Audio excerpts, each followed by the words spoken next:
Welcome to Hello Neighbor, the complete timeline and story explained. Updated as of June 2024.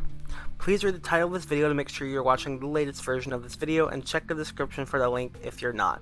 This timeline contains information from Hello Neighbor media ranging from the games, books, animated series, and more. Just to clarify if there's any confusion, this does not include the alphas and betas, as those were released to test the game and to get feedback, and they are not the final product. For the most part, I've tried to avoid spin-off games, but I will mention when they take place and when something is non-canon. Finally, I try my best to do as much research on this, making sure I can explain the timeline in the best way possible across all the different Hello Neighbor media that oftentimes don't line up with one another. If I make any mistakes, please let me know if I've made any mistakes in the comments. You guys really helped out in the last video, and I want to get this right. I'd also suggest, if I made any mistakes, going over to the Hello Neighbor Wiki on fandom, updating it with all the information you know, as it really helps out the Hello Neighbor community. I'm Dr.Happywolf, aka Brendan Vandenberg, and this is Hello Neighbor, the complete timeline and story explained. The Hello Neighbor franchise primarily focuses around the fictional town of Ravenbrooks, Missouri, founded by the Tavish family. A key symbol of Ravenbrooks culture is their golden apples, and this is thanks to Gammy Flo, who noticed her new desserts looked like apples. She sold her idea to the Tavishes, who would establish the Golden Apple Corporation and Candy Factory, leaving Flo to eventually die happy and rich. Roger and Adele Peterson graduated from the University of the Commonwealth of Massachusetts on June 7, 1947. They were both meteorologists who would study the weird weather phenomenons of Ravenbrooks. They would open the Ravenbrooks Weather and Meteorology Station around the 1960s. They were also the parents of Franklin Peterson, born presumably around 1941 or 1942, Theodore Masters Peterson, or better known as the Neighbor, in 1945, and Lisa Peterson, born in 1950. The family lived at a house located on 910 Friendly Court, the house that Theodore lived in throughout the various Hello Neighbor medias. Theodore had a best friend named Ike Quentin Cornelius Gergswitz. Ike and Theodore would occasionally hang out at the Petersons' house and at the weather station. In 1958 or 1959, Franklin takes Theodore to the weather station to help him deal with some bullies that planned on showing up there and to spend time with his brother before graduating. While in the weather station, the alarms are tripped by the bullies, who are wearing Halloween costumes, and it is revealed that these are younger versions of characters from the franchise like the Mayor, Gerda the Baker, Principal Valenteria Avenat, and Officer Leslie Cronwell. Valteria loads a marble into a slingshot and hits Theodore in the face, bruising him. Franklin takes Theodore down to the tunnels, and they are followed by the bullies. The bullies capture Franklin, but luckily Theodore is able to find some equipment and boxes to crush the bullies. Franklin is pretty injured, but manages to keep pushing to find an exit. The Petersons come across a giant hole. Looking around, they see a stairwell as a possible exit. Before they can make it over, the bullies catch up and grab Theodore. The young mayor almost smashes him with a baseball bat, but fortunately, Franklin finds a metal pipe to knock him out. Angering the bullies further, Leslie punches Franklin's weapon out of his hand. Franklin is able to bring him down, but Valteria hits Franklin with her slingshot, causing him to stumble back, trip over Leslie, and fall presumably to his death. Theodore is devastated by what he saw. The bullies can't have any witnesses and attempt to push Theodore in the hole as well. Suddenly, a strong purple electricity-like force comes up from the hole, scaring away the bullies, and through this beam of energy, Theodore sees the silhouette of Franklin distorting, scaring Theodore.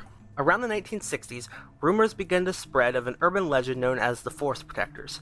It was believed that they were humanoid bird creatures with beaks, long hands, and feathers who build huge nests and drink the blood of young people. In reality, the Force Protectors are a cult of citizens dressed in costumes based on the urban legend. They would perform rituals in an observatory during storms, and with the help of luck devices, would curse the town of Ravenbrooks with bad luck. In 1965, a young reporter from the Ravenbrooks Banner, Norman Darby, went missing shortly after writing a piece on Force Protectors. At some point during the 60s, or possibly 70s, Roger and Adele Peterson would go missing. Theodore Peterson married his wife Diane in 1977, and they would have their first kid, Aaron Victor Peterson, in 1983, and their second, Maya Diane Peterson, in 1985. In the 1980s, Theodore worked on his first theme park called Bosco Bay. He tested a ride called the Pharaoh's Tomb in 1984. There was a broken track on the ride which caused the death of a boy named Joe. Bosco Bay was torn down in replacement for Fairy Farm Fun Zone, Theodore's second theme park featuring a cow mascot. The Peterson family traveled to many countries and locations, one in which was in Germany, where Theodore worked on another park. Unfortunately, there was an accident with the flume ride, causing 4 teenagers to drown to their death, causing the Petersons to flee the country to go back to Ravenbrooks in 1991. Back in Ravenbrooks, storms started to reappear and forest protectors were feared more than ever. The blame for these occurrences was put on the Peterson family, causing Aaron and Maya to get bullied at school, and for Theodore to have to do his work in the basement. In the basement, Theodore would work on another park, the Golden Apple Amusement Park.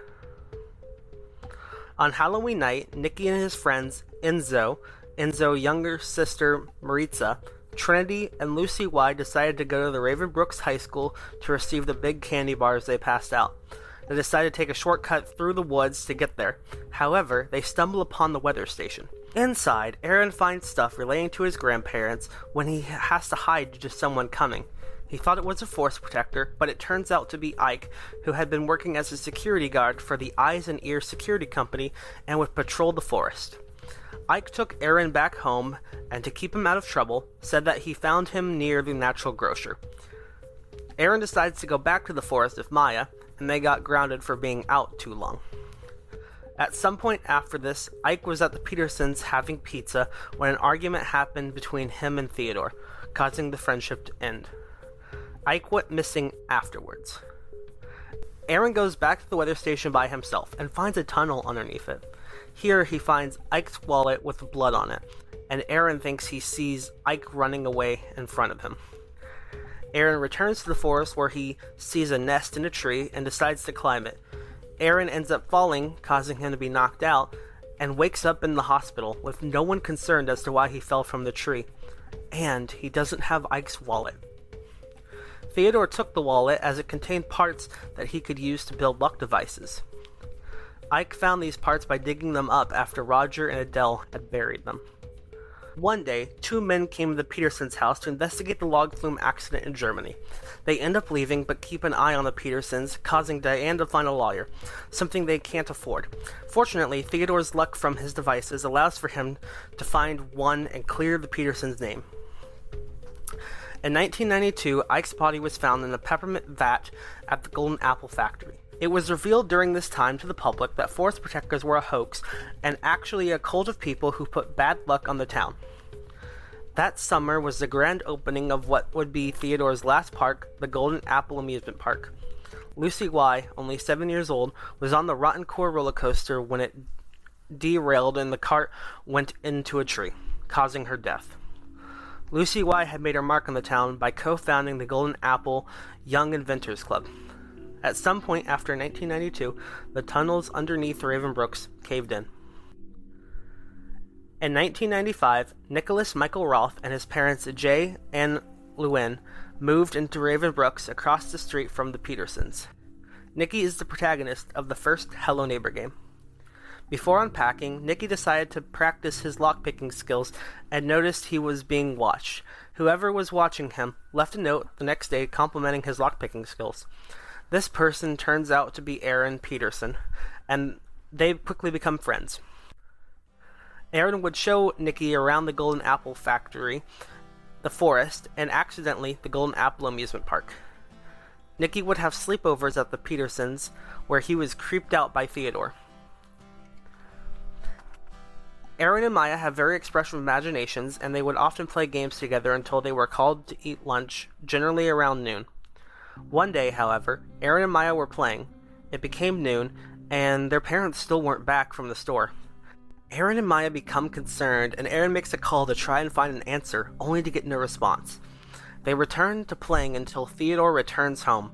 He is holding Diane's purse, breaking into tears, and explains that on the way to the store, he was driving 30 miles over the speed limit, causing a collision between him and a pizza truck. Diane was sent to the hospital, but unfortunately, she died. The family is very distressed by this. Maya tries to play with Aaron to make him feel better, but his anger, sorrow, and pain makes it extremely difficult to.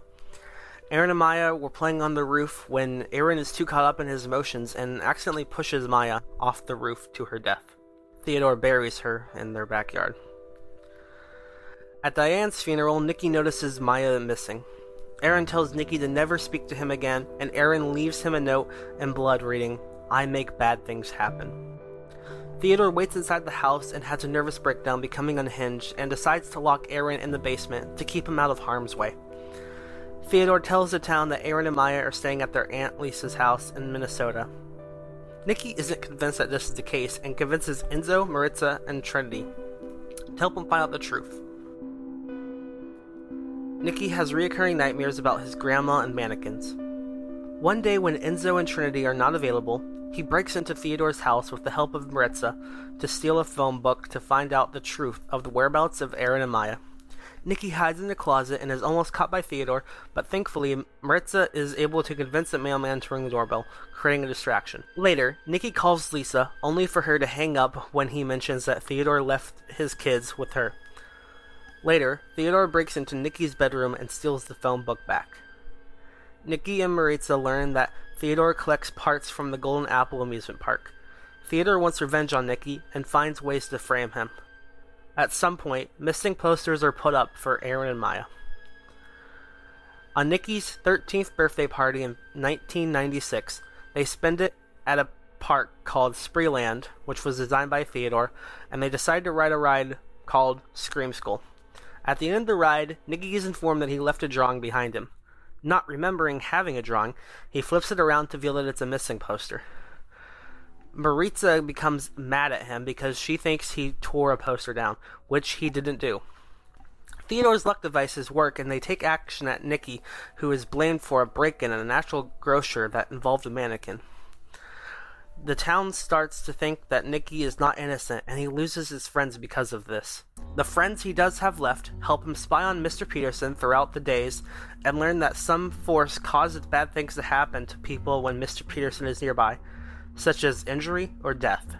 One day, Nikki chases after a ball and notices that Theodore is locking up Aaron. Nikki runs home before Theodore can get him. Nikki decides to break into a house by climbing a tree outside of Aaron's window.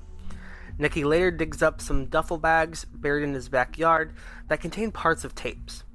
Nikki repairs 4 tapes and takes them to the factory to watch them. The first 2 involve conflicts between Aaron, Maya, and Theodore. Nikki returns home to find 2 cops there and his friends in his room. There are several missing posters on the ground, which are not his. The next day, he returns to the factory to watch the final 2 tapes. The last tape shows that Aaron had accidentally caused Maya to fall off the roof to her death. Aaron calls himself a monster. Nikki returns home and sees the same rubber ball from before going down the street. It is late at night and storming, but Nikki decides to chase after it anyways. Theodore had chopped down the tree that Nikki used before and decided to strategically throw the ball at Aaron's window when thunder struck, as to not make noise when it breaks.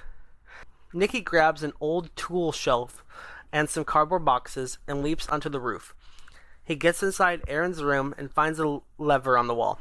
After pulling the lever, he hears a platform rise that is just below Maya's window. He grabs some car keys he sees and jumps to the lift. Inside Maya's room, Nikki finds a red key and takes it out of the room, down some stairs, and finds that there is a gate blocking him from getting to the ground floor. Nikki finds a lever to grant him access to the ground floor. He makes his way to the basement door and sees some creepy paintings of eyes on the way. He is able to unlock the basement with the red key. Nikki enters a pretty normal-looking basement, although the washing machine looks off. Theodore shoves Nikki into the washing machine, revealing a pathway to a fake room, where Aaron had been held hostage. Nikki grabs a candle and ventures through the hallways. His candle goes out, but luckily a flashlight rolls to his feet, so he has light once again. Theodore's behind him, so he makes his way into Theodore's office and finds omen papers, park blueprints, and a mirror given to Theodore by Diane. The next room is the theme park, and Aaron is in it. This is where the Hello Neighbor spin-off games take place, so I will spend a moment talking about them. Just bear in mind that they are non-canon. I couldn't find much on Hello Engineer being canon or non-canon, so I'm going to assume it's non-canon. In Hello Engineer, the Inventors Club competes in the State Inventors Contest, so they go to the abandoned Golden Apple amusement park to scavenge parts. They become trapped in the park with evil robots. The club makes different inventions to escape the amusement park and take down the neighbor. They win a trophy resembling the guest, and they put it on the vehicle they made. This is between Act 1 and Act 2 of the first game, which is also when Secret Neighbor takes place. 6 kids break into the neighbor's house trying to make it to the basement to save Nikki. However, one of them is the neighbor, or the guest, or Mr. Otto, who has been shape-shifted into a kid. The neighbor must stop the kids from getting to the basement and capture them all, as the kids must go to the basement and avoid the neighbor. Now, back to the canon events. The Inventors Club consists of Trinity Bales, Enzo, Maritza, and Ivan. They decide to form a group called the Rescue Squad, along with Finch and Delroy, to go save Nikki, and hopefully Aaron too. They meet in Nikki's backyard and treehouse, and form a plan to save Nikki. They break into Theodore's house and split up, communicating through walkie-talkies. They try making it into the basement, but Theodore captures them all. Aaron is trapped in a jail cell, and the guest, who is a raven-like entity, resembles an actual force protector and is not someone in a costume. The guest helps Aaron escape and free the rescue squad. Theodore runs away from the guest in fear until he has nowhere else to run. Aaron finds himself at a locked door, and the guest shows up to give him a key to unlock the door. Aaron unlocks the door, revealing Nikki as we see him in Act 2, and Aaron runs away. During Nikki's time in the basement, he has growth spurts causing his clothes to no longer fit. He loses a shoe and is bandaged up. He leaves the room and climbs the ladder to Theodore's backyard, where he sees that the house has been expanded and a fence the size of prison walls surrounds the area. Nikki solves puzzles throughout the house to find a key to the gate door and escapes. Theodore tries to capture Nikki back, but Aaron creates a distraction by breaking something, causing Theodore to value his son's safety over getting Nikki back. The police arrive shortly after, but Theodore flees with Aaron. Quentin is the protagonist of Hello Neighbor 2. He is a journalist sent from the big city to replace a journalist at the Ravenbrooks Banner, who mysteriously went missing. Not much is known about this journalist, outside of him being seen on a missing poster and in a photo with Mr. Otto, Ravenbrooks' taxidermist. Quentin is also sent to investigate the missing person cases of Aaron, Maya, and Nikki. One night, while Quentin was investigating, he found Theodore struggling to retrieve Aaron outside of his house. Quentin snaps a few photos of what he's witnessing, and Theodore goes back inside to make sure Aaron is kept there safely. Theodore Peterson comes back out with the shovel and starts to approach Quentin's van. Quentin struggles with his van keys, and Mr. Peterson smashes his window with his shovel as Quentin drives off. As Quentin is driving off, the guest appears out of nowhere and causes Quentin to smash into a nearby barn. Quentin survives the wreck and makes his way out of the barn, where Theodore knocks out Quentin with his shovel, and Theodore takes Quentin's camera and evidence away. The next morning, Quentin wakes up in his bed at the Ravenbrooks Banner with his head bandaged up. Quentin makes his way back to 910 Friendly Court, only to find that Theodore's house is being guarded by Officer Keith Newsome Nelson, with no Mr. Peterson in sight. Quentin sneaks past the officer and stealthily explores the house to unlock the basement and find clues as to where Theodore and Aaron may be. In the basement, Quentin finds sheets, toys, and newspaper clippings about the closing of the local Ravenbrooks Museum. Underneath the clipping, he finds a red key and makes his way up through the cellar door to the basement. Quentin is hit by a paper airplane made from one of Aaron's missing posters, and on the back it reads, "Help me." There are several other paper airplanes that all lead up to the museum. Quentin makes his way inside the museum and finds that the main doors are locked. However, he does find the shovel that Mr. Peterson used. Seeing this causes Quentin to become lightheaded and dizzy, and he faints. Quentin has a nightmare that he is in his bed at the Ravenbrooks Manor and an alarm goes off on his watch. He can't get the lamp beside his bed on. A mysterious figure runs past his window, so he grabs the flashlight by the lamp to investigate. A violent force tries to bang the door down, causing him to lose his flashlight. Quentin tries to find and grab his flashlight as someone tries the handle. He looks under the bed to find Theodore there, and Theodore launches at Quentin. Quentin wakes up from this nightmare and goes to investigate the bakery after seeing an interaction between Officer Nelson and the local baker, Gerda, on his CCTV display. Quentin sneaks past Gerda and explores the bakery to try and find out what she is hiding through various puzzles she has set up to reveal a code to her cash register. Here, Quentin finds a key to the locked museum door. Quentin unlocks the door at the museum to find Mr. Peterson there hiding from the police. Quentin finds strange things in the museum, like puzzles to solve, and a lot of Force Protector artifacts and costume pieces. Quentin finds a key to the bedroom and a photo of Aaron and Theodore in front of their house. Seeing this photo, Quentin goes into another nightmare where he is taking the photo. Dark clouds start to appear and Aaron's shirt reads "Help me." Aaron begins to cry. It starts to rain, so Theodore drags Aaron back inside. Quentin goes after him, only to be hit by lightning, launching him into the bed behind him. Quentin wakes back up in his bed and sees the monitors are now showing footage of Mr. Otto's property. Quentin explores and solves the puzzles of Mr. Otto's store and house, and digs up a safe that was buried in his yard. After digging it up, Quentin finds a key to another part of the museum. Quentin is able to find his lost camera inside, but accidentally flashes the light in his eyes, causing him to go into another nightmare.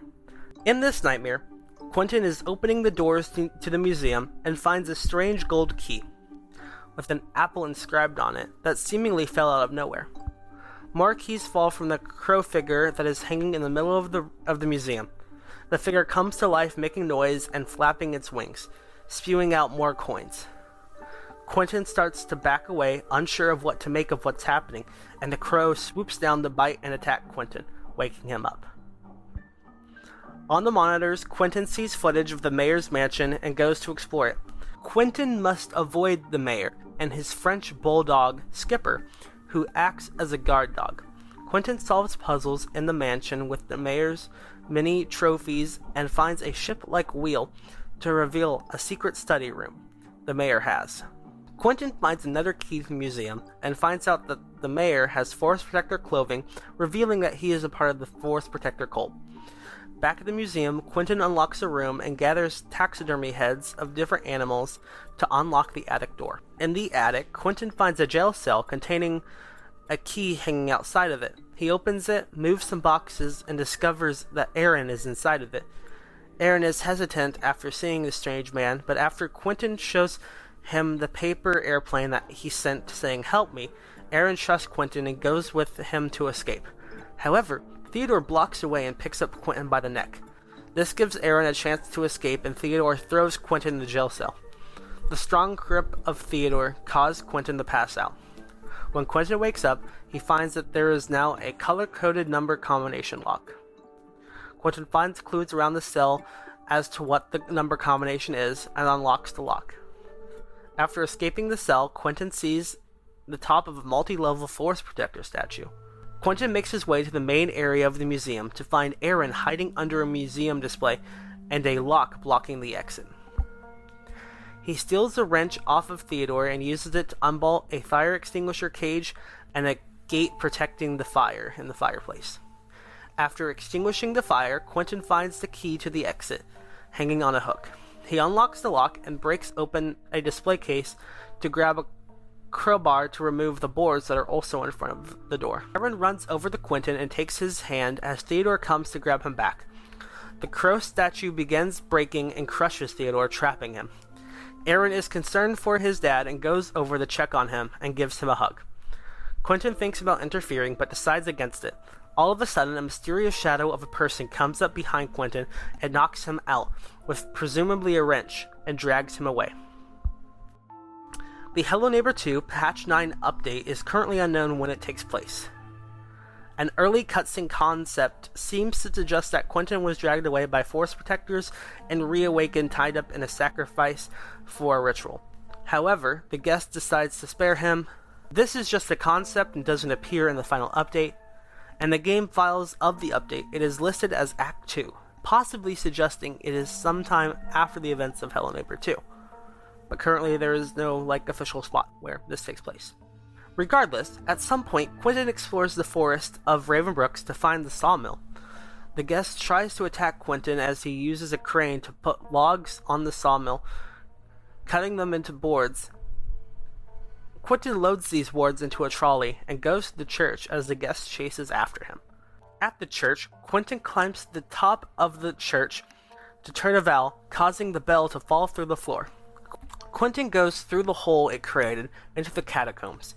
Going through them, Quentin finds a shovel and digs up a passageway.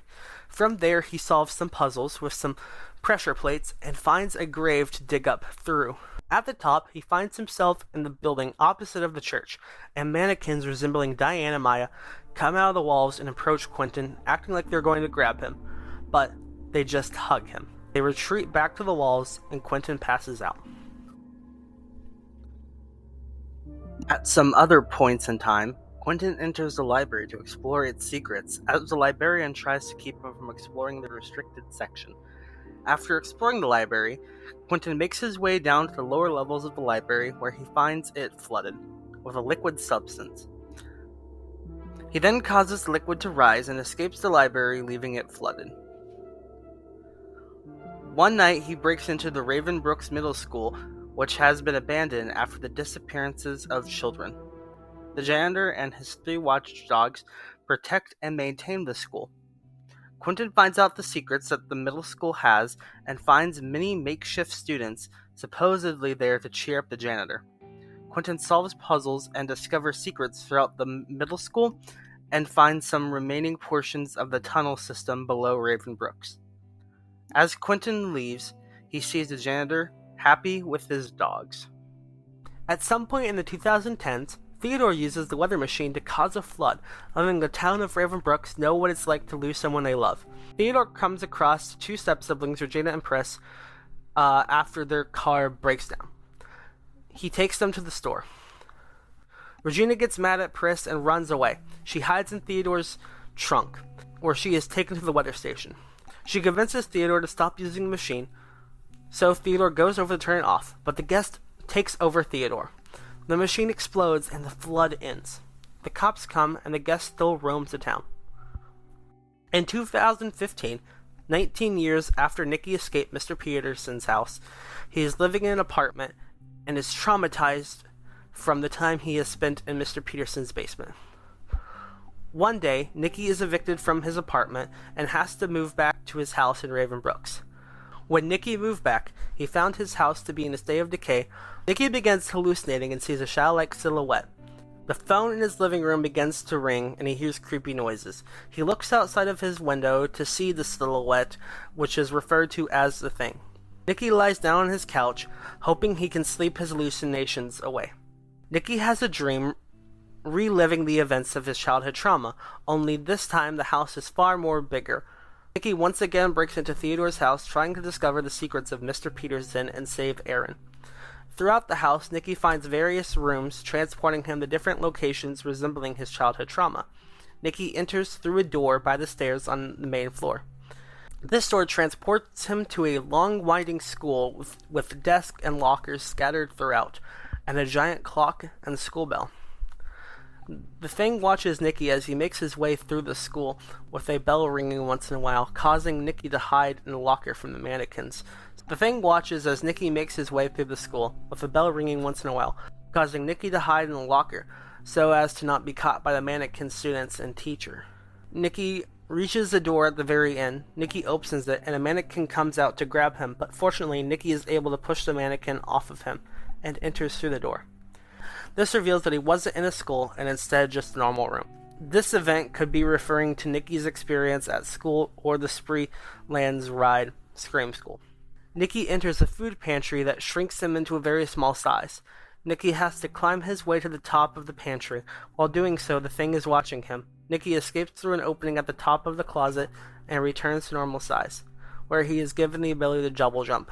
The food pantry more than likely resembles Nikki's trauma when hiding from Mr. Peterson in the closet. Nikki enters a door at the top of the lift that transports him into a massive, long, winding grocery store. There is a shopping cart on a track that leads to a checkout lane run by a mannequin. Nikki has to collect items in his cart that match the items that the other mannequin shoppers have. The mannequins try to catch Nikki, but he is able to crouch down to turn invisible.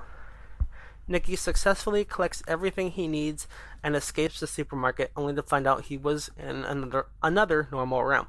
The supermarket more than likely resembles the break-in involving a mannequin at the Natural Grocer that Theodore had framed Nikki for. Through facing all of these fears, Nikki has not only grown stronger through his new superhuman abilities, but he has also grown strong mentally and is able to face the basement and the Thing.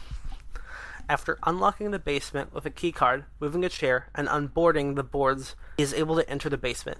Nikki uses his invisibility to hide from the Thing and makes his way through the basement in a similar manner to Act 1. Theodore tries to stop him from discovering his secrets, but Nikki is strong and pushes Theodore away, locking him out of the long hallway with a door at the end of it. Through the door, Nikki finds himself in a room with Aaron in it. A literal giant Theodore smashes the room, and it is revealed that they are in a white void, with several different structures, walls, and items.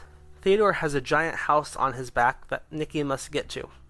Nikki uses various items around the area to weaken Theodore, such as baseballs, a bow and arrow, fireworks, and a tram. Nikki launches himself out of the giant toaster and uses an umbrella to glide him to the porch of the house that's on Theodore's back. In the house is a long hallway with missing posters everywhere, the Thing watching, and at the end is a fence, a road, and Theodore hanging a missing poster on a lamppost, with the Thing watching him. Through another door, Nikki finds his younger self playing with some toys, and the Thing lurking through the window. Nikki runs throughout the building as the Thing breaks through walls trying to get to Nikki. Older Nikki stands in front of his kid self to protect him, and with each time the Thing attacks, adult Nikki grows in height and strength until he is able to take on the Thing, pushing it back. In another white void, there is a door with an exit sign above it, and a house with 2 rooms. In one room, the Thing is banging on the door to get to the other room where Theodore is. Theodore looks at Nikki, thinking he can save him, but realizes he can't, and feels guilty and helpless.